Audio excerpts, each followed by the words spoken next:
Hi everyone, we're back for yet another installment.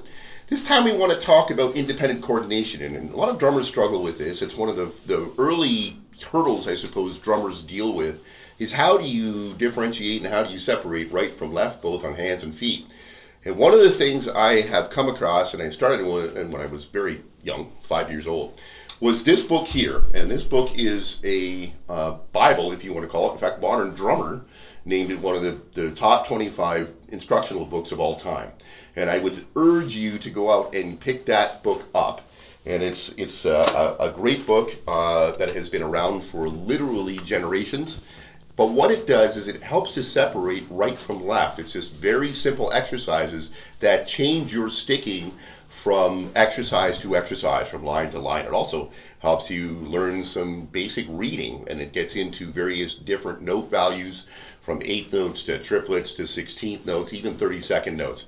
But the key is that it's not only great for independent coordination between right and left hand, but you can also use the same exercises between left hand and right foot.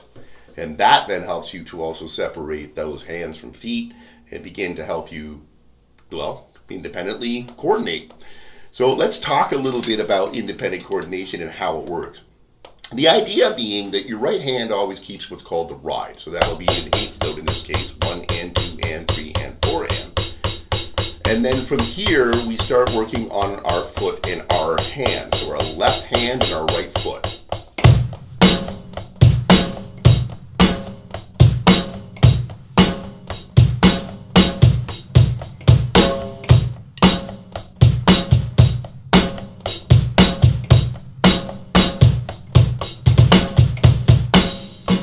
Now the idea behind this is that we are keeping in our subconscious that ride going. We don't think about the 8th notes that we're playing, we just play them.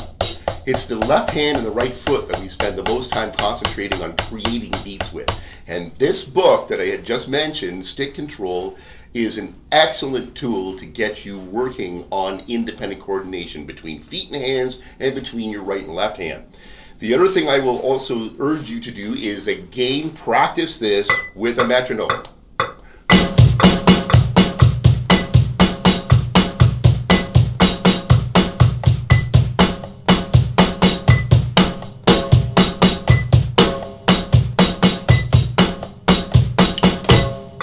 Because the click again is your best friend, and if you learn to work with it, it will become an invaluable tool, and you'll find yourself getting all kinds of gigs because people really appreciate that you are a solid backbone for a band, and that's what they want.